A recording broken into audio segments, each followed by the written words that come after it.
Dalam Bapa dan Putra dan Kudus, amin.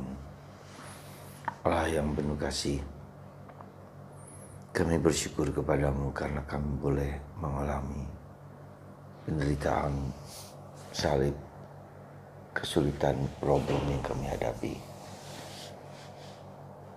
Tapi justru dalam penderitaan itulah Engkau menjelaskan, Engkau menuturkan dan membaharui apa yang sedang kami alami. Bantu kami ya Tuhan supaya kami tetap setia kepadamu dan menjalankan tugas yang harus kami jalani seberat apapun. Terpujilah namamu kini dan sepanjang segala masa. Amin.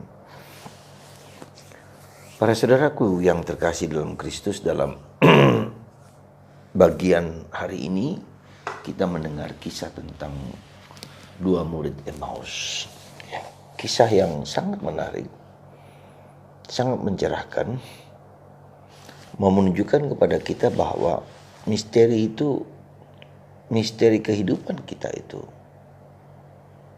lama-kelamaan Tuhan wahyukan kepada kita. Apa yang tidak kita mengerti, apa yang kita tidak pahami, apa yang kita tidak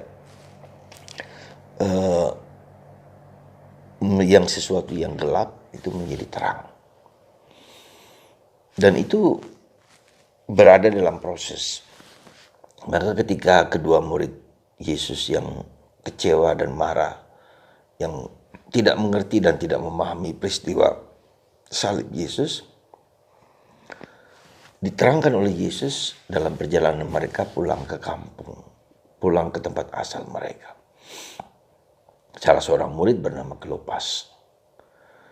Nah, itulah saudara, mereka tidak mengerti apa yang telah terjadi dalam peristiwa salib, misteri penderitaan.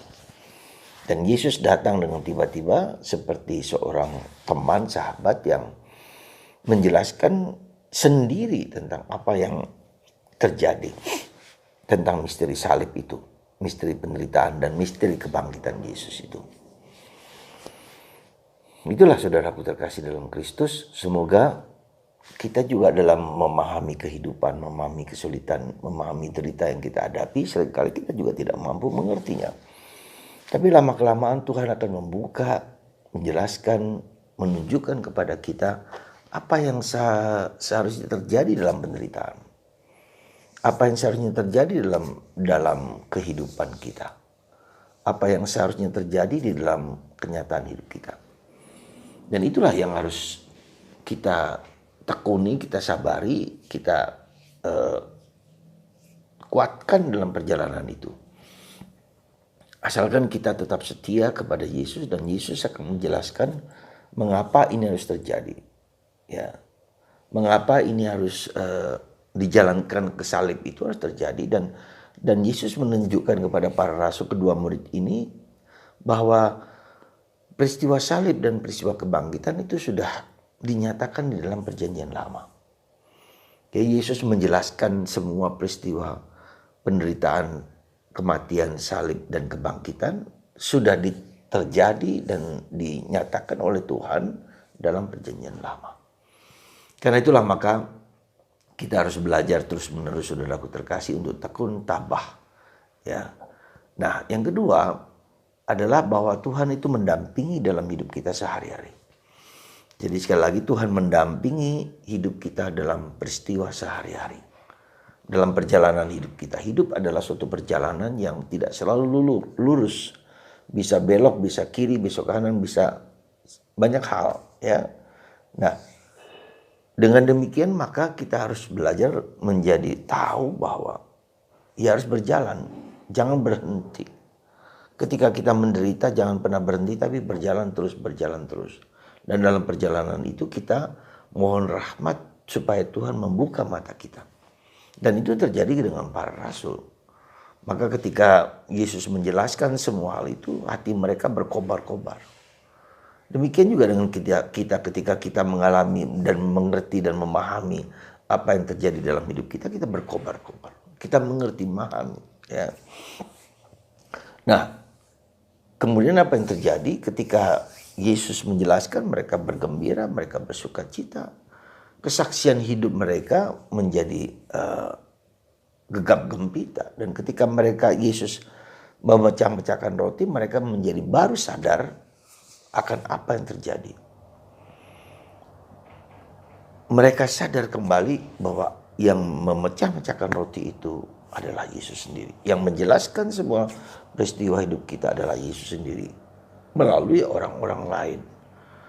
Misteri yang lama yang lama terjadi dalam hidup kita menjadi terbuka mata batin kita. Dan itulah yang terjadi dengan peristiwa Emmaus.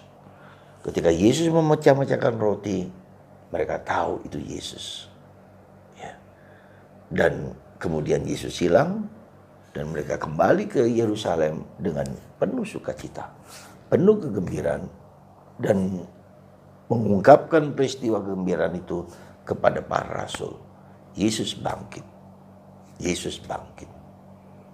Mata mereka terbuka jelas. Saudara, itu pula yang terjadi dalam hidup kita sehari-hari.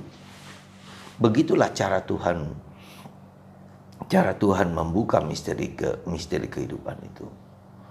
Banyak hal yang tidak kita ketahui, banyak hal yang tidak kita selami, banyak hal penderitaan salib yang kita tidak mengerti, pelan-pelan dibuka oleh Tuhan menjadi mengerti. Tuhan mempunyai pesan dalam hidup kita lewat peristiwa itu. Apa yang harus kita lakukan?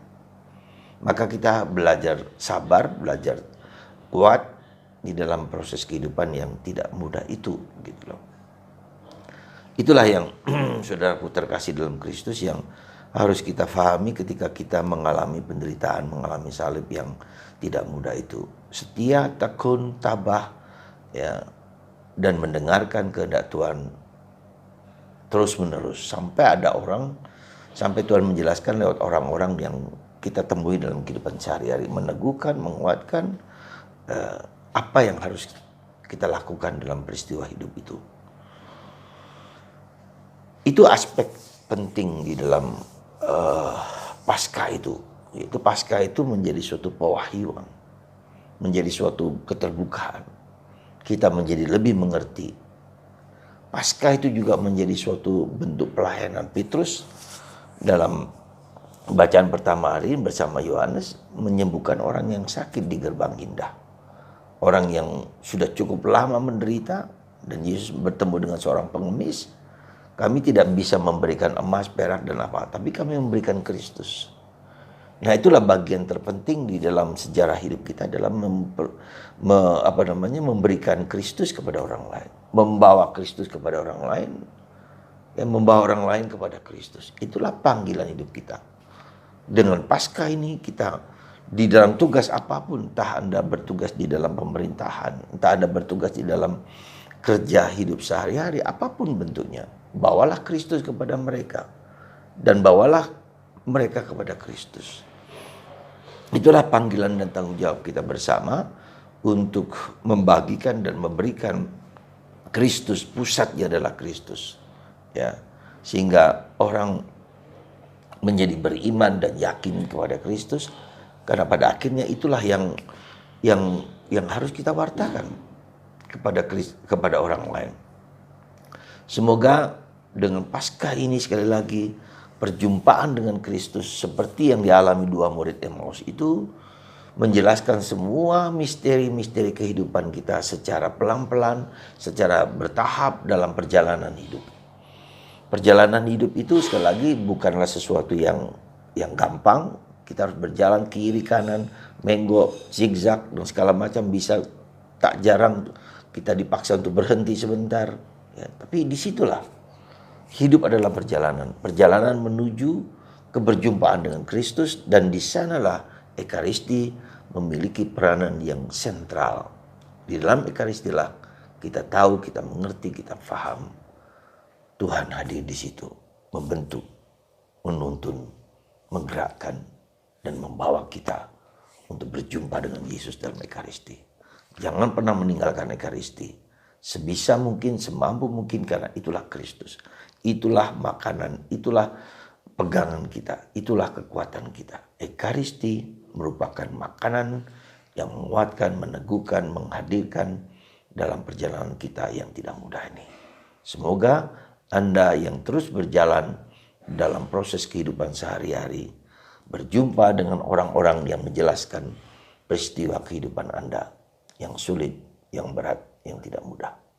Tuhan memberkati kita semua, terutama Anda yang sakit, yang menderita seperti Petrus, menyembuhkan orang yang lumpuh, orang yang pengemis, dengan mengatakan, aku tidak punya apa-apa selain Kristus.